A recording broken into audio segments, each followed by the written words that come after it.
Assalamualaikum warahmatullahi wabarakatuh. Senang dapat kembali bertemu dengan rekan-rekan semua, tentunya di channel Litigasi TV, channel yang membahas seputar permasalahan hukum. Kali ini saya bersama beberapa narasumber yang tentunya masih pembahasan seputar hukum. Tema pembahasan kita kali ini yaitu tentang prostitusi. Teman-teman sekalian, pembahasan kali ini sangat penting karena di tengah-tengah masyarakat banyak kita jumpai kegiatan-kegiatan yang berbau prostitusi online yang melibatkan baik masyarakat biasa maupun public figure di tengah-tengah negara Republik Indonesia ini. Saya tidak sendiri, tapi saya ditemani oleh beberapa narasumber yang tentunya memahami tentang hukum yang berkaitan tentang prostitusi. Saya bersama narasumber yang pertama adalah Bung Husni Tamrin Tanjung, sarjana hukum. Apa kabar Bung Tony? Sehat. Sehat Bang ya? Alhamdulillah. Bung Tony adalah seorang advokat dan memiliki kantor advokat sendiri di Kota Medan. Narasumber saya selanjutnya adalah Bung Ari Ardiansa, sarjana hukum. Apa kabar Bang? Sehat Bung. Alhamdulillah sehat. Begitu juga Bung Ari ini adalah seorang advokat yang sudah tidak asing lagi namanya di Kota Medan. Yang selanjutnya narasumber saya adalah Bung Ahmad Jupri, sarjana hukum. Apa kabar Bang? Alhamdulillah sehat. Sehat ya, walaupun agak batuk-batuk sedikit ya. Batuk sedikit. Tapi bukan corona Bang ya. Safety corona kita. Langsung saja kita coba berbincang-bincang tentang prostitusi ini. Saya coba ke narasumber Bung Husni Tamrin Tanjung. Sebenarnya Bung, bagaimana hukum prostitusi di negara kita ini Bung? Baik, sebelum kita lebih lanjut, kita harus mengerti dulu apa itu prostitusi. Prostitusi ialah hubungan kelamin antara laki-laki dengan perempuan dengan setelah itu mendapatkan imbalan atau jasa. Hukum juga memandang bahwasanya hal itu ada suatu yang diatur, tapi kalau menurut penilaian saya masih di luar jangkauan hukum sebenarnya. Karena ada juga hukum yang mengatur apabila tindakan itu dilakukan suka sama suka, berarti tidak bisa dihukum sepanjang mereka sudah dewasa. Itu kalau menurut saya. Jadi suka sama suka dan sudah dewasa ya, iya, tidak bisa dihukum. Tidak bisa dihukum. Oke, ini kan bukan sekedar suka sama suka ini, prostitusi ini. Ada norma di tengah-tengah masyarakat yang rusak ketika terjadi prostitusi. Nah, ini gimana Bung Ari? Iya, memang di sini harus peran pemerintah turut serta juga untuk melindungi warganya, kan begitu. Kenapa saya bilang begitu? Karena memang dalam konteks hukum pidana belum ada regulasi yang mengatur tentang hubungan mesum ketika dewasa itu dapat dijerat, kan begitu. Tetapi disitulah peran pentingnya pengawasan yang dilakukan oleh pemerintahan, kan begitu. Kita jangan kejar konteks perbuatan mesumnya gitu. Jadi sebelum perbuatan mesum itu kan pasti ada rencana, kan begitu. Seharusnya pemerintah itu berperan tempat mesumnya dulu dibasmi, sehingga perbuatan mesum itu tidak terjadi gitu. Oke. Berarti banyak aspek yang harus ditangani oleh pemerintah. Iya. Ya? Tempat dan lokalisasinya dulu yang harus dibasmi. Jangan perbuatan itu dulu. Perbuatan itu ada karena itu tempat ada, gitu. Jadi dari apa dia? Dari pangkalnya ya? Iya, dari pangkalnya dulu dipangkas. Sehingga tidak memunculkan perbuatan mesum itu. Oke. Apakah hukum Indonesia ini, Bang Jupri, sudah sangat tegas terhadap pelaku atau ya kegiatan-kegiatan prostitusi ini? Kalau menurut saya, hukum di Republik kita, di negara kita yang tercinta ini sudah sangat tegas mengatur tentang regulasi tentang hubungan seksual yang terjadi antara dua jenis kelamin maupun sesama jenis. Tapi dalam hal ini mungkin ya dalam tanda petik dalam pelaksanaannya regulasinya belum tegas, regulasinya belum tepat untuk membuat undang-undang yang lebih spesifik lagi tentang aturan main mengenai orang-orang yang melakukan perdagangan seksual maupun yang memfasilitasi perdagangan seksual di Republik ini. Tapi selama ini kita lihat banyak juga yang pelaku-pelaku prostitusi itu dijerat secara hukum itu. Apakah itu bukan bentuk ketegasan negara? Saya lihat hanya sekedar asal Bapak senang. Maksudnya apa ini asal Bapak senang? Hanya sekedar action aja supaya ada tugas, ada kerja yang dilakukan oleh aparat-aparat kita, dalam hal ini tanda petik ya, aparat penegak hukum. Aparat penegak hukum kan bisa juga seorang advokat atau yang lainnya kan gitu. Jadi dalam hal ini transparansi tentang pelaku-pelaku maksiat ataupun pelaku-pelaku yang membuat prostitusi itu menjadi keuntungan, kita belum lihat hasilnya tuh belum ada di masyarakat. Belum efektif ya? Belum efektif. Oke. Betul Bang, apakah memang negara ini belum tegas untuk mengatur prostitusi ini Bang? Jadi begini, kalau kita bicara prostitusi, Ya. itu kan ibaratnya dua belah pihak. Ya. Artinya terjadilah hubungan mesum atau hubungan kita anggaplah perjinahan lah kan begitu. Karena kan mereka tidak dilakukan oleh ikatan perkawinan. Makanya pernah saya bahas juga, kalau prostitusi mereka lakukan berdua dan itu sudah dewasa, itu saya bilang tadi tidak bisa dihukum. Cuma terkadang pihak aparat kita mengambil celah dari pihak ketiga. Maksud pihak ketiga ini apa? Itulah seperti mucikari atau apa. Nah, kalau mucikari itu bisa juga dikenakan karena ada undang-undang yang mengatur. Apa itu? Undang-undang tahun 2001 nomor 2001 tahun 2007 tentang perdagangan orang. Di situ ada kaitannya. Tapi itu juga lemah sisinya. Itu seolah-olah kan dari unsur pasal 2-nya ada kekerasan, tipu muslihat. Ini kan yang dua orang selaku orang yang melakukan hubungan kan tidak ada. Suka sama suka mereka. Kalau dikaitkan lagi pasal pidana umum, pasal 296 tentang dan pasal 502 KUH pidana, itu kan aspek untuk mencari keuntungan. Dan itu juga cukup lemah. Kenapa? Satu sisi ada undang-undang khusus, satu sisi ada undang umum. Terkadang pihak kepolisian juga menerapkan undang-undang khusus tentang perdagangan orang. Tapi harus ingat unsurnya harus ada kekerasan, penipuan, semacam-macamnya. Jadi kalau dia sudah dewasa, ya tidak persoalan kan begitu.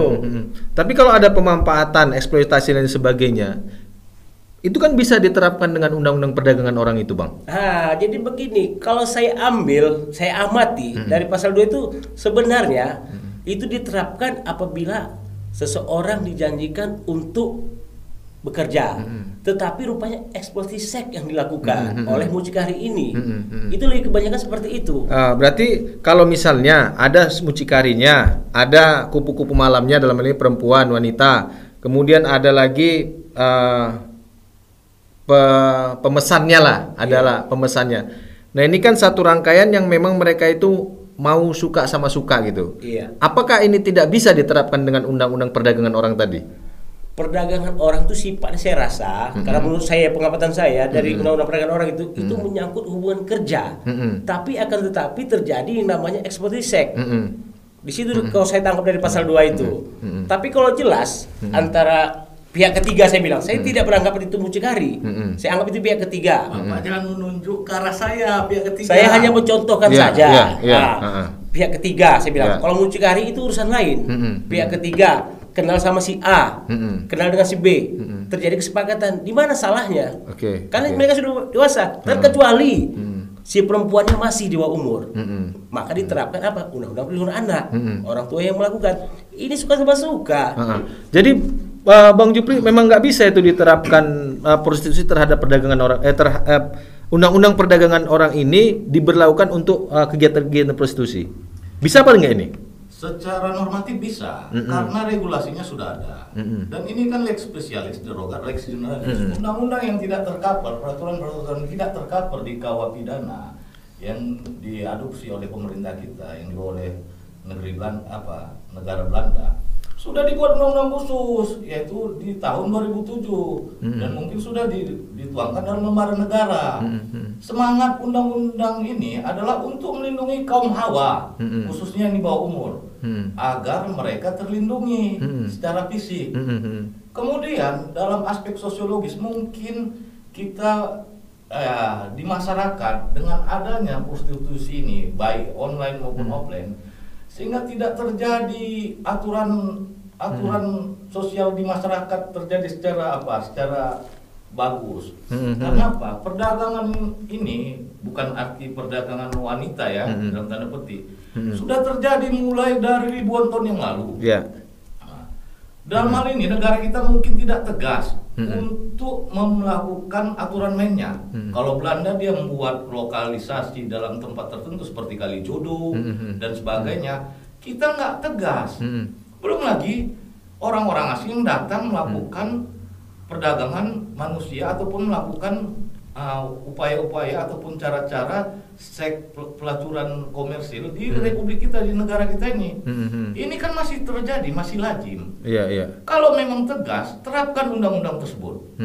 Terapkan agar orang-orang yang mau melakukan pelaku maksiat itu ada ketentuan pidana kalau dia melanggar batas-batas hukum yang terjadi. Berarti sudah tegas sebenarnya undang-undang atau peraturan perundang-undangan mengatur prostitusi ini ya? Regulasi yang diterapkan, yang dibuat oleh negara kita ini sudah tegas untuk mengatur perdagangan manusia dan sejenisnya tentang mekanisme apa yang harus dilakukan terhadap orang-orang yang melanggar peraturan hukum di Republik kita. Oke, tapi kan gini, tadi yang dibilang Bung Tony tadi, Bung Tanjung tadi, di Undang-Undang 21 tahun 2007 itu kan lex spesialis.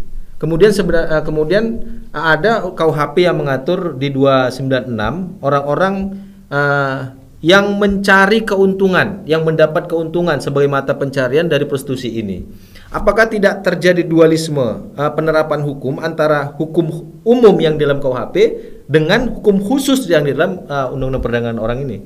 Sebenarnya ini masalah ketegasan dari pihak pemangku kekuasaan, dalam hal ini aparat ya, aparat penegak hukum. Ketika hukum ini berlaku, hukum Undang-Undang nomor berapa tahun 2007, sebenarnya itu hasil dari recovery dari peraturan yang lama, sehingga dia harus bersinergi. Kenapa ditimbulkan undang-undang yang baru? Agar semua masyarakat terakomodir di dalamnya. Secara normatif mungkin ya, seluruh pemeluk agama di Indonesia ini sudah sepakat masalah perzinahan ini ataupun masalah prostitusi ini, masalah prostitusi ini adalah tidak boleh. Tapi ini kan menyangkut negara. Ketika negara bertindak ataupun melakukan perbuatannya, dia kan butuh masukan untuk menghidupi rakyatnya. Jadi sebagai bentuk penegasan oleh negara dalam prostitusi ini kan di Undang-Undang 21 tahun 2007 ini tentang perdagangan orang ini kan sering diterapkan terhadap pelaku-pelaku yang terkait dengan kegiatan prostitusi gitu kan. Apakah bisa dalam sekaligus ya kan diterapkan pasal di Undang-Undang Perdagangan Orang, kemudian diterapkan juga KUHP pidana? Gimana kira-kira Bang Ari? Iya. Jadi sebenarnya ini harus seperti Bung Tanjung tadi membahas tentang dua pasal KUHP 296 agar tidak terjadi perbuatan macam itu, kita tidak menutup mata dan tidak menjadi rahasia umum lagi bahwasanya tempat prostitusi itu marak di tengah-tengah masyarakat. Tetapi kenapa pemerintah seperti ada pembiaran? Kita contohkan saja seperti di Jalan Padang Bulan, Jamin Ginting. Masyarakat itu mengenal bukan Jalan Jamin Ginting itu adalah sebuah tempat lokalisasi mesum gitu. Seharusnya kalau pemerintah mau bekerja dan melalui aparatnya, pasal 296 itu sudah bisa dikenakan sebagai penyedia tempat. Karena apa? Dari tempat itu ada keuntungan. Gitu. Cuman kan masalahnya kita tidak tahu apa yang dilakukan kesepahaman antara pengusaha terhadap pemerintah sekitar. Yang gitu. Bung Tony, ini kan ada dua undang-undang, Bung. 2001 tahun 2007 tentang perdagangan orang dengan KUHP. Iya. Kan begitu kan? Ini yang sering dikenakan kepada orang-orang terkait prostitusi dan khususnya terhadap mucikarinya. Sementara pelakunya itu dalam hal ini kupu-kupu malam dan pemesannya ini itu kerap tidak terkena. Nah, ini gimana nih, Bang? Makanya saya tadi amati bahwasanya pemerintah kita dalam peraturan menyangkut masalah prostitusi ini tidak tegas. Arti tidak tegas apa? Orang yang melakukan hubungan seks itu tidak bisa dikenai pasal, tapi malah dikenakan oleh pihak ketiganya. Oleh pihak ketiga juga tadi saya bilang juga, saya rancu itu pasal 2 itu. Karena tindakan yang terjadi ini tidak ada unsur kekerasan, tipu muslihat tidak ada. Mereka datang bagus-bagus, pulang bagus-bagus. Di mana aspek hukumnya pasal 2 itu? Nah, tadi kalau kata Bung Adi katanya penyedia tempat juga harus dikenakan. Ini kan persoalan timbul. Ini kan gara-gara ada media online atau offline itu. Itulah yang dijerat oleh pihak kepolisian menyangkut masalah karena ada yang tertera. Kalau tempat tidak bisa dikenakan. Di situ saya rancu dalam undang-undang ini. Tapi saya kalau lebih tegas juga terhadap prostitusi ini itu adalah bukan tidak pidana, tapi perbuatan dosa yang dilakukan oleh orang itu. Jadi tidak bisa ditindak atau hukum kita ini memang belum tegas mengatur itu? Belum tegas, karena tidak ada aturan hukum berapa umur yang harus jadi hukum. Karena apa? Bisa pelakunya anak-anak, itu jelas. Ada undang-undang perlindungan anak. Kalau sudah dewasa bagaimana? Jelas undang-undang menyatakan perbuatan suka sama suka tidak bisa dihukum. Bang, gimana ukurannya di dalam undang-undang? Orang yang dewasa, apakah ukuran untuk menjerat pelaku-pelaku prostitusi itu karena suka sama suka, tidak bisa dijerat, kemudian tidak ada tipu muslihat, tidak ada pemerasan itu tidak bisa dijerat, Bang? Kita harus menggali hukum. Kalau kita bertitik tolak dari undang-undang khusus, sebenarnya langkah-langkah hukum yang harus dilakukan aparat adalah menyelidiki sebab akibat kenapa timbul peristiwa pidana. Kita jangan berkaca dari yang bisa dijerat atas pelaku-pelaku prostitusi ini adalah anak-anak. Mungkin dalam tanda petik sifat manusia, karakter manusia, ketika dia butuh hawa nafsu, ketika dia mau melampiaskan hawa nafsunya, dia akan melakukan segala cara untuk mendapatkan keuntungan dari masing-masing lawan jenisnya. Jadi kita harus menggali, ya khususnya terhadap aparat penegak hukum, kita harus menggali kenapa timbul peristiwa pidana tapi tidak bisa disidik. Kenapa terjadi? Karena aparat kita mungkin tidak mau menggali hukumnya. Sebenarnya hukumnya udah jelas. Tegas ya, regulasinya tegas ya. Siapa yang melakukan dapat dihukum. Dapat dihukum secara hukumnya itu ya. Secara positif. Kemudian gini, ini kan prostitusi juga ada manfaatnya. Satu sisi sebagai penghidupan, Pak. Baik. Artinya ya pelakunya, kemudian orang yang menyediakan, orang sebagai mucikari, ini kan mendapatkan pekerjaan dan penghidupan dari sini. Artinya ini kenapa nggak kita legalkan, ditertibkan aja gitu? Iya, kalau kita melihat berkacamata di dunia luar, itu sudah ada dilegalkan di tempat-tempatnya. Malah hal itu menjadi sumber pendapatan negara. Tapi kalau kita orang yang beragama memang itu perbuatan salah. Tapi kalau untuk dari segi karena ini sifatnya kemanusiaan, urusan dosa urusan pribadi masing-masing. Tapi kalau kita menilai karena kita tidak bisa apakah dosa atau tidak, karena itu tergantung orang yang saya bilang kan. Maka negara juga harus berpikir bahwasanya sediakanlah tempat. Dan lebih condong saya bilang tadi, kalau itu sudah dilakukan secara dewasa, selayaknya pemerintah tidak usah ikut campur tangan dalam hal itu. Ya artinya kan ada ketidaktegasan dalam hukum kita berkaitan tentang prostitusi ini seperti yang Bung Tony bilang tadi gitu kan.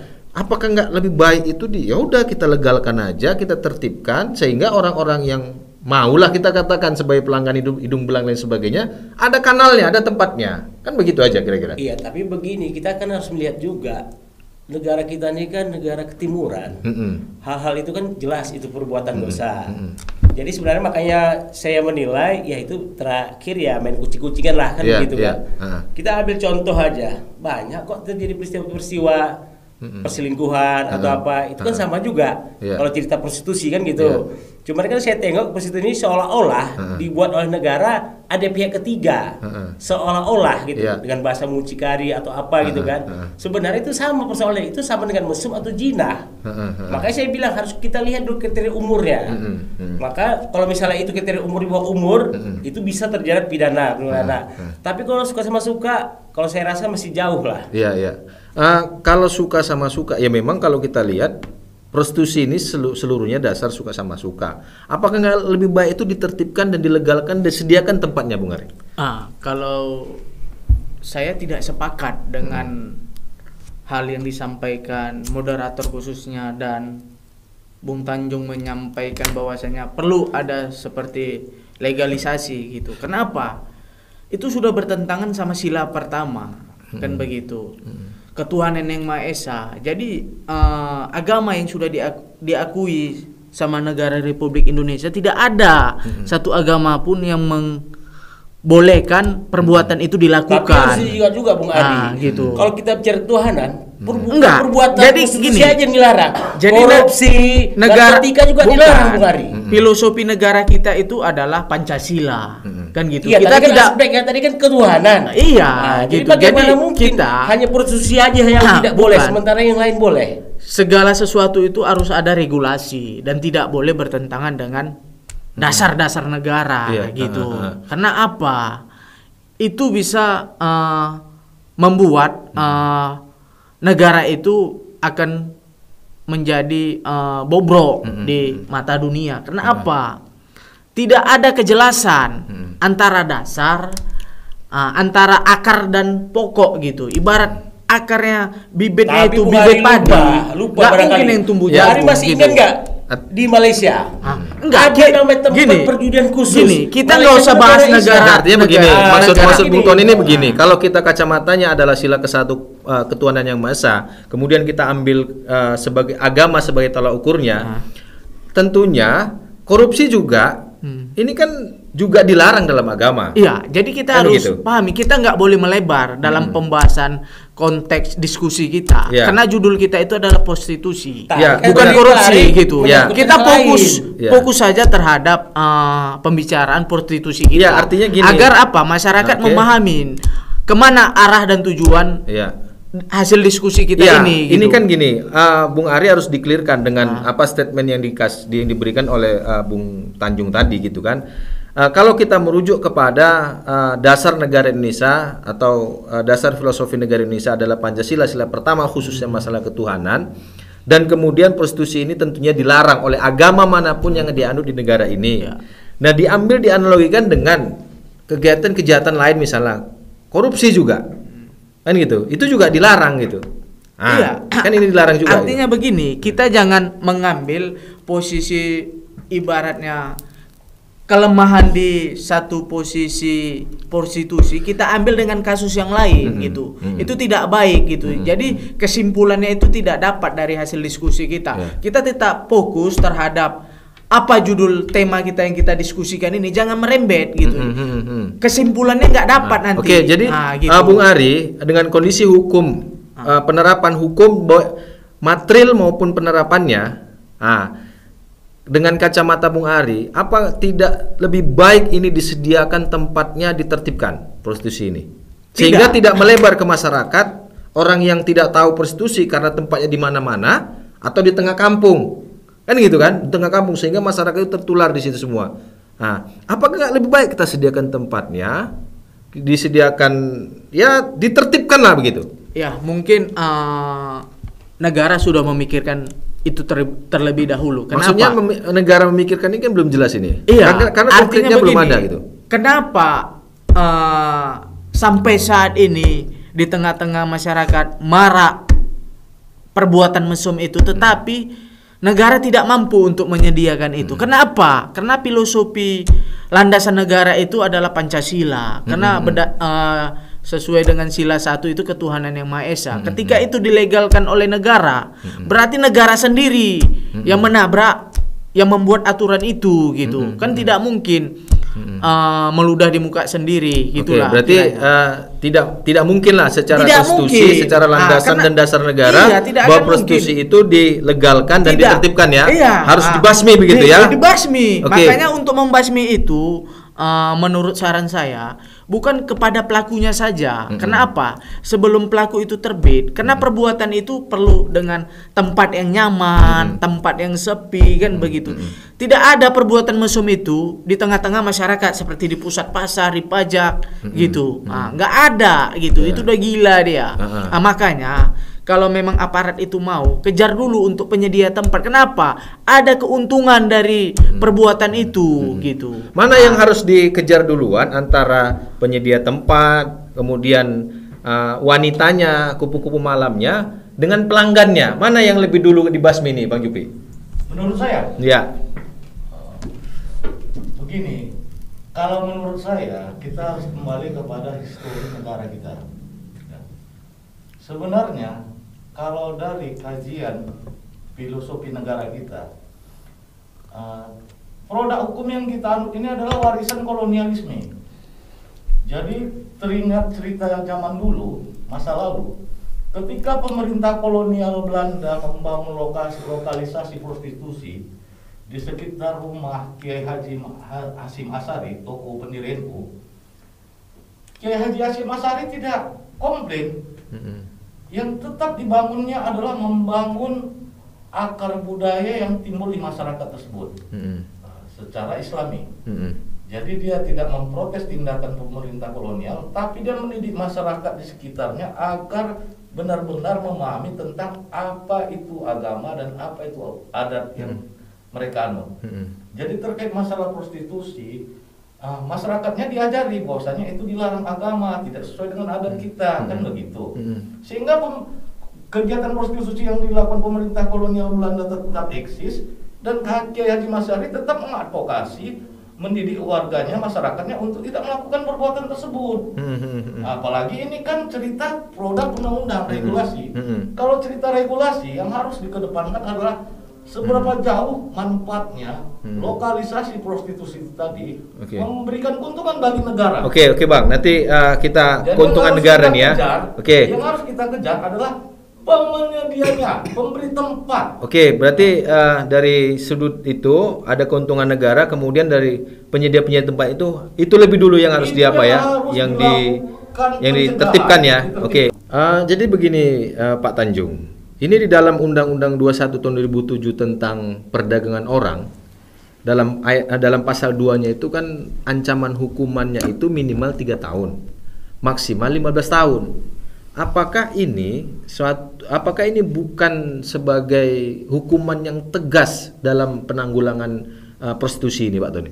Baik, kita harus melihat ini kan cerita prostitusi. Ya. Akan tetapi pihak penyidik menempatkan pasal perdagangan orang. Itu kan tidak nyambung persoalannya. Itu yang dikenakan hukuman siapa? Pihak ketiga kan? Tapi kan hukumannya cukup tinggi nih, minimal 3 tahun. Kemudian maksimal 15 tahun, ini kan cukup tinggi nih. Cukup tinggi, cuman kan jadi persoalan timbul. Maksudnya? Itu pihak ketiga. Harus Pihak kita ketiga yang tidak ada luruskan, hubungan Pak dengan yang Tanjung. mereka melakukan hubungan seks Ini itu. lex spesialis dan lex derogat, lex generalis. Benar, makanya maksudnya? kita bahas tadi yang khusus. Iya. Peraturan yang Ya. khusus, undang-undang yang khusus sudah mengakomodir dari ketiadaan hukum di peraturan yang umum, di hukum yang umum. Persoalan timbul itu terhadap pihak ketiga, bukan terhadap orang yang melakukan hubungan seks tersebut. Jadi untuk Secara apa ada pasal filosofis, tersebut? semangat undang-undang nomor 21 tahun 2007 ini, semangatnya Pak Tanjung untuk melindungi seluruh warga negara Indonesia, khususnya kaum wanita. Dan terkhusus lagi wanita yang di bawah umur maupun anak-anak yang di bawah umur. Kalau tadi kita bicara di bawah umur konteksnya, itu lain lagi persoalannya, Pak Jupri. Di sini mengkaitkan apabila terjadi tindakan hubungan seks terhadap dua orang ini, kenapa pihak ketiga yang harus dihukum seperti itu? Makanya di situ saya tengok ada kontradiksi antara penikmat seks dengan orang penikmat keuntungan. Jadi dalam hukum ini harus ada kepastian. Jadi kan gini Pak, ini kan kalau ya menurut Pak Jupri tadi sebuah aturan yang sangat tegas gitu untuk menanggulangi tindakan-tindakan prostitusi. Sementara menurut Bapak ini bukan suatu cerminan tegasnya hukum gitu kan, karena itu tidak menyentuh semua kan gitu. Apakah di dalam hukum itu kan ada pasal 55, pasal 56 turut serta melakukan, membantu melakukan perbarengan dan sebagainya. Apakah ini bisa mengaitkan orang-orang misalnya ya wanitanya dan pelanggannya gitu? Jadi begini, kalau kita bicara turut serta apa itu seolah-olah perbuatan itu terpaksa. Ini kan kita lihat di dalam kerangka sekarang ini perbuatan dilakukan itu tidak terpaksa, suka sama suka. Jadi ada bahasa turut serta begini-begini, tapi perbuatannya tidak menyinggung seseorang menjadi sakit kok. Gimana Pak Jupri? Ini kan ya sebagai bentuk suatu tegas ini, bentuk yang tegas ini kan bisa juga diterapkan dengan pasal 5556 itu. Jadi mungkin Pak Tanjung belum include memahami produk ataupun pemahaman tentang definisi batasan tentang prostitusi yang kita bicarakan dalam topik ini. Secara definisi sudah tegas bahwasanya prostitusi itu bla bla bla bla bla. Mungkin Pak Tanjung sudah mengetahui tentang itu. Kita lah yang sarjana hukum.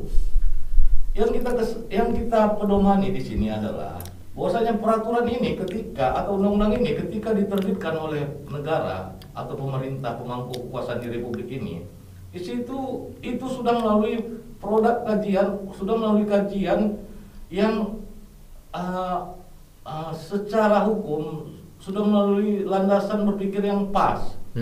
Landasan filosofisnya, landasan sosiologisnya, landasan antropologisnya. Jadi ini lex spesialis derogat lex generalis. Tapi begini Pak Jupri persoalannya, kalau memang ini tegas ya kan, kenapa prostitusi itu masih marak di tengah-tengah masyarakat? Jadi yang mungkin kita pahami sekarang adalah mental SDM di suatu negara. Kita nggak memilang di negara kita ya. Jadi ada ujar-ujaran dalam peristiwa hukum. Hukum itu semuanya bagus. Nah, yang tidak baik itu adalah SDM-nya atau oknumnya. Semua produk hukum itu baik, khususnya untuk warga, untuk masyarakat, untuk pemangku kekuasaan, untuk yang diayomi. Apakah ini sudah cukup dengan mengatur ya seperti dibilang Pak Tanjung ini cuman mengatur dan menindak bagi mucikarinya, tidak dapat menjangkau kupu-kupu malamnya atau pelanggannya. Apakah ini sudah cukup dengan bentuk hukum yang seperti ini sebagai bentuk hukum yang sangat tegas terhadap prostitusi ini?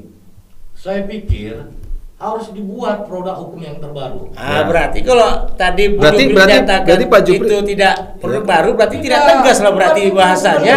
Apa maksudnya ini?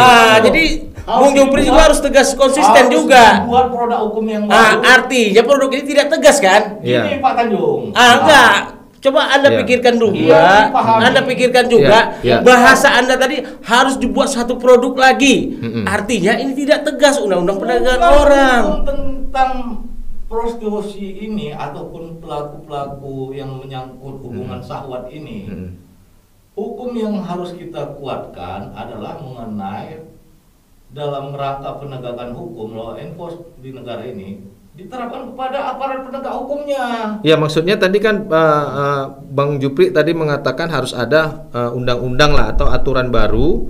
Nah ini kaitannya undang-undang baru ini apakah kemudian mencabut 21 tahun 2007 atau bagaimana ini gitu? Saya pikir payung hukum bagi aparat penegak hukum. Payung hukumnya kan jelas. Kalau untuk proses penindakannya ada KUHAP dan lain sebagainya kan sudah jelas. Belum jelas dalam aturan mainnya pemangku kekuasaan ataupun stakeholder di negara kita ini.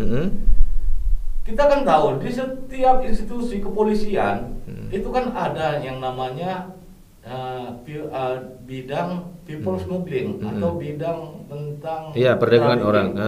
Ya.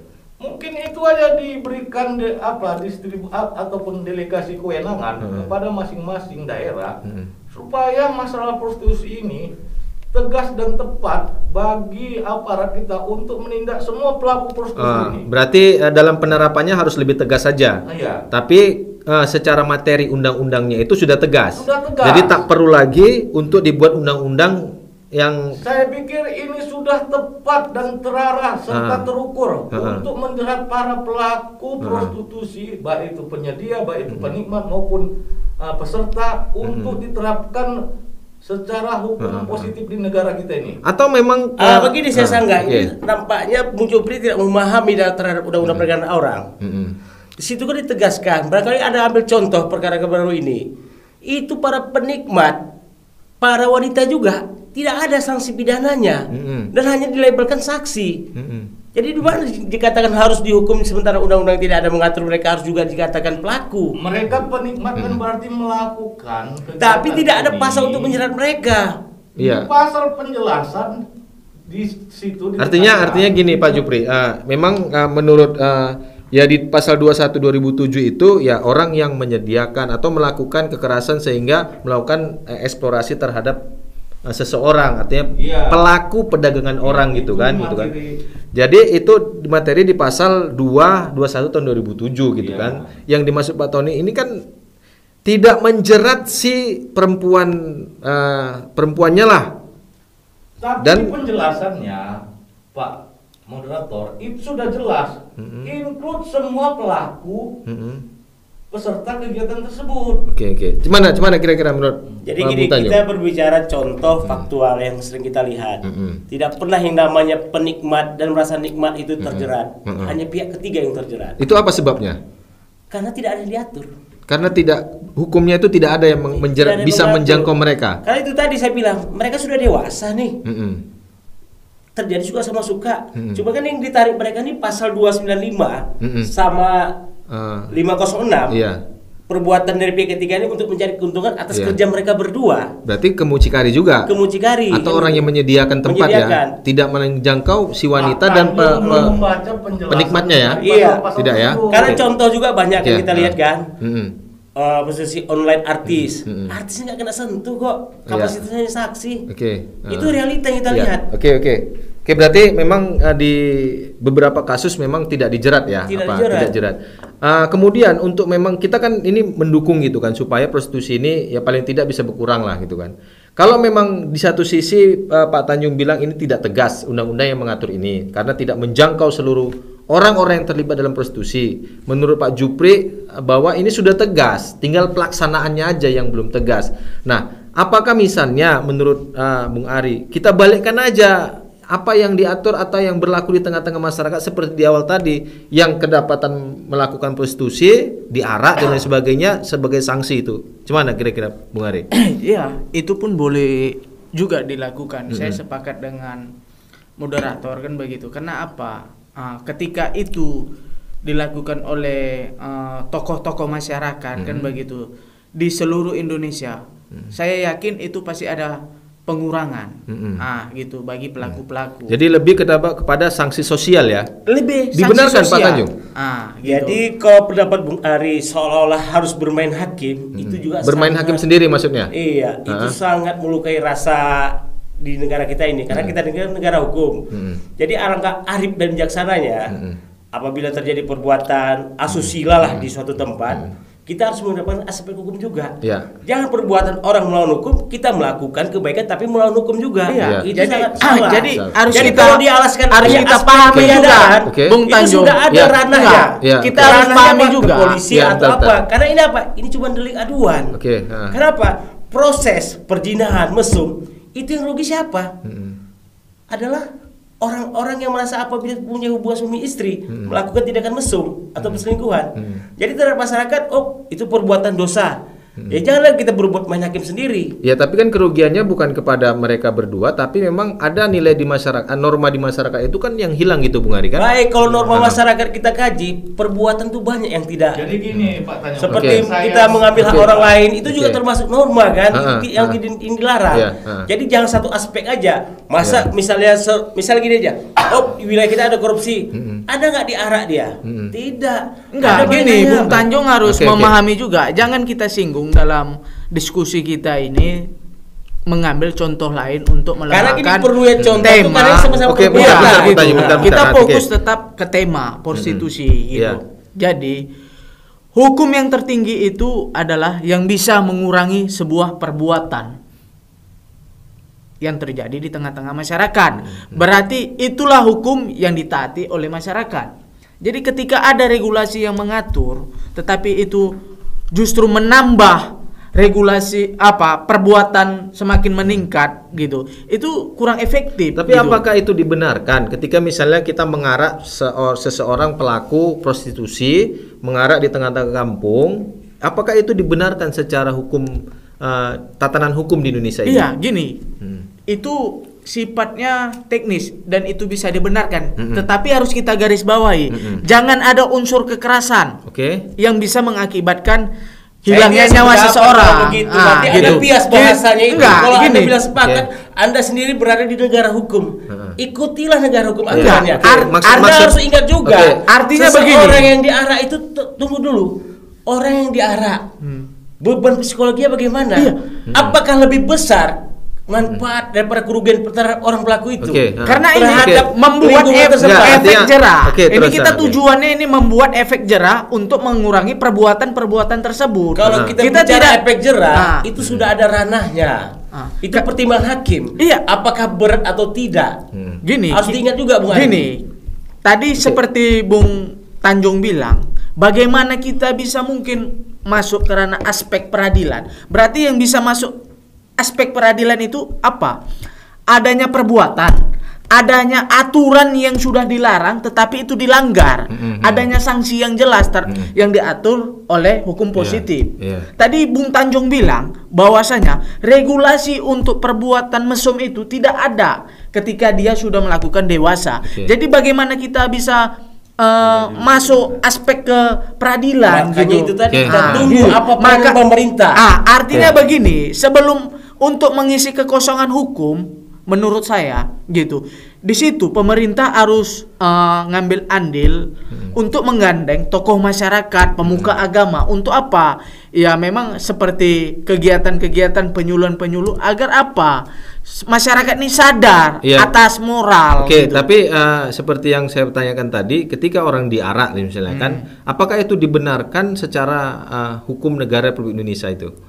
Kita melihat konteks dalam perbuatannya dulu gitu. Kalau dalam konteks perbuatannya itu ibaratnya meresahkan masyarakat kan begitu. Itu saya lihat, saya analisis sendiri, menurut saya itu tidak jadi masalah. Kenapa? Membuat efek jerah gitu. Membuat efek jerah bagi pelaku dan orang yang belum melakukan perbuatan tersebut gitu. Misalnya ini kan kalau kita diarak dan lain sebagainya, ini kan emosional orang-orang yang mengarak itu cukup tinggi begitu kan. Kemudian misalnya apa yang harus dilakukan ketika masyarakat itu mengarak pelaku prostitusi gitu? Artinya begini. Apakah boleh dilakukan kekerasan, kemudian memaki atau menyebut kata-kata kotor terhadap bagi pelaku? Apakah itu dibenarkan? Jadi menurut saya di situ masyarakat harus bijaksana juga gitu. Jangan bisa menimbulkan hilangnya nyawa seseorang kan gitu. Itu atau bisa dampaknya bisa meluas gitu. Saya sependapat begini, menurut saya kan, masyarakat itu mengarak aja, sanksi sosial itu lebih ditinggikan. Artinya apa? Dengan dia diarak, dengan perbuatan dia, apa yang dilakukan dia seandainya dia buka baju, pada dia buka baju itu diaraknya nggak jadi masalah. Justru itu kan jadi pelanggaran kesusilaan itu ketika mengarak orang tanpa memakai busana misalnya. Artinya begini, atas perbuatan dia sendiri kan begitu, ketangkap basah dan masyarakat, ini kan tujuan kita kan membuat efek jerah terhadap pelaku maupun bukan pelaku gitu. Tapi Bung Arya ingat juga lah, kita kan negara hukum, mengan azas praduga tidak bersalah. Jangan dong kita main hakim dulu. Arti menghakim ini bisa ditempatkan juga. Kalau cerita mesum, ini kan cerita dari aduan nih. Cukup diamankan saja, jangan sampailah diarak-arak begitu. Ini demi apa? Bagaimana Bung Ari nanti misalnya ketahuan? Saya mudah-mudahan, karena begini, menurut pandangan saya, orang yang melakukan hal-hal tersebut itu di luar kontrol. Karena apa? Adanya kesempatan. Jadi sebelum adanya masyarakat menempatkan kita balik kepada bahwa ini kan ada persepsi atau pendapat Pak Tanjung bahwa ini sanksi terhadap prostitusi ini belum tegas secara hukum. Kemudian menurut Pak Bang Jupri tadi bahwa ini sudah tegas sebenarnya, tinggal penerapannya aja gitu kan. Kemudian ada pendapat lain bahwa ketika ini tak tegas dapat dilakukan dengan sanksi sosial seperti pengarahan lain sebagainya, tetapi dengan catatan jangan ada perbuatan yang berefek pada tindak pidana, kekerasan lain sebagainya gitu ya. Nah, gimana kira-kira menurut Pak Jupri? Menurut saya Pak moderator terlampau bias topik yang disampaikan oleh Pak Tanjung tadi. Kenapa? Secara histori kita harus memahami bahwasanya sewaktu pemerintah kolonial berkuasa ataupun berdiri ataupun bertempat di negara ini, mereka tetap mengakomodir hukum adat.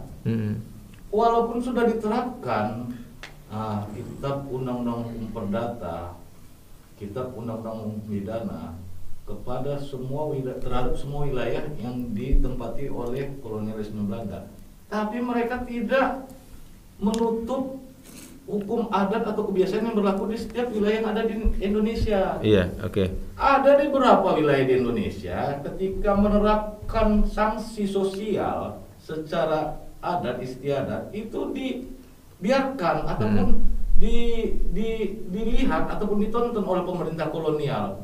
Artinya dalam hal ini sumber hukum itu selain hukum positif, hukum adat masih diterapkan. Dapat diterapkan. Oke. Jadi begini saya bantah juga supaya ada penjelasan ke publik. Bahasa Pak Jupri ini kan kayak kebiasaan kan. Kita harus berkaca juga. Ada suatu daerah tetap mengedepankan hukum. Tapi hukum itu harus tertulis dulu. Tidak bisa ada istiadat. Kita contoh seperti di Aceh. Ada sistem peradilan yang berbeda, ada hukuman cambuk, tapi harus dilegalkan oleh pemerintah setempat dulu. Ada undang-undangnya bukan ya. cerita adat. Sejak kapan Pak Tanjung? Oke. Saat ini barangkali Anda mengerti nggak apabila perzinahan itu hukuman cambuk di Aceh. Jadi gini, kita harus berbicara fakta. Setiap warga negara Indonesia seluruh pelosok harus ikuti hukum yang ada di Indonesia. Walaupun ada masyarakat tertentu menyatakan itu adatnya seperti ini, tapi menyangkut pidana itu wajib. Close cerita hukum adat. Harus bicara hukum tertulis yang dibuat oleh pemerintah. Harus mengedepankan hukum material ya. Oke. Jadi begini, pendapatnya ada yang itu sudah tegas dan ada yang belum tegas. Kemudian harus dapat dilakukan oleh sanksi sosial oleh Bung Ari tadi kan. Ini biarkan publik yang menilai. Artinya sudah ada penjelasannya sebagai dari versi Pak Tanjung, Bung Ari dan Bang Jupri tadi kan. Ini kita mungkin waktu juga lah yang membatasi pertemuan kita, padahal diskusi lagi hangat-hangatnya. Sebelum kita akhiri, Bung Jupri, kita minta closing statement terhadap diskusi kita hari ini sebelum kita akhiri. Silakan Pak Jupri. Menurut saya, Pak moderator, sumber hukum ataupun tertib hukum di negara Kesatuan Republik Indonesia ini sudah jelas. Jadi hukum positif yang kita anut, yang mengadopsi dari produk kolonialisme Belanda itu sudah diatur dengan adanya undang-undang khusus, baik itu undang-undang tentang perlindungan anak, baik itu tentang pornografi, baik itu tentang korupsi dan sebagainya. Jadi produk hukum ini udah selesai. Tinggal bagaimana mengaktualisasikan dan mengimplementasikan produk hukum yang sudah dibuat pemerintah kita. Dalam hal ini mungkin sumber daya manusia yang direkrut oleh pemerintah kita dalam hal penegakan hukum di Indonesia ini memang harus betul-betul diseleksi secara ketat. Berarti penerapan dan segi SDM ya. Kalau hukumnya udah clear ya. Hukumnya sudah jelas dan tegas. Tinggal penerapannya yang harus lebih. Penerapannya. Bung Ari? Ya, kalau dari akhir pembicaraan kita ini saya menghimbau terhadap pemerintah diperketat pengawasan terhadap yang diduga tempat lokalisasi prostitusi. Itu aja. Bung Tanjung? Jadi gini, kalau saya berharap ini kan cerita prostitusi. Prostitusi itu bisa setelah berhubungan memberikan uang atau barang kan. Jadi ini sebenarnya tingkat pidananya tidak ada. Karena bisa jadi pemberian uang ataupun janji-janji itu barangkali misal begini, si cewek udah nanti kau nikahkan pacaran mereka, padahal mereka melakukan hubungan intim nih, tidak seketika itu juga dia ngasih duit, tapi berlanjut terus kenapa janji pun nikahkan. Apakah itu termasuk tindak pidana? Tapi kalau menyangkut ada pihak lain yang keberatan atas hubungan mereka, digerebek satu tempat, istri yang melaporkan atau suaminya baru bisa dikenakan undang-undang. Oke. Undang-undang apa misalnya? Perjinahan karena satu orang sudah kawin. Anak itu rupanya cewek itu masih di bawah umur. Tindakan pencabulan terhadap anak belum dewasa. Jadi seharusnya menyangkut masalah prostitusi di atas sudah dewasa itu saya rasa tidak dapat dikenakan pidana, tapi dikenakan tindakan hukum yang di atas. Oke, berarti memang sanksinya belum tegas itu ya? Kalau menurut saya belum. Belum tegas ya. Oke, mungkin sampai di sini abang-abang, Bung Ari dan lain sebagainya diskusi kita hari ini. Teman-teman semua, kita ucapkan terima kasih dan aplaus kepada narasumber kita pada kesempatan kali ini. Banyak manfaat, banyak ilmu yang bisa kita dapat dari dialog kita hari ini. Kami semuanya jika ada kesalahan, kekurangan, kami sedalam-dalamnya mohon maaf Pak ya kepada rekan-rekan semua. Sampai di sini dulu diskusi kita kali ini. Wassalamualaikum warahmatullahi wabarakatuh. Waalaikumsalam warahmatullahi wabarakatuh.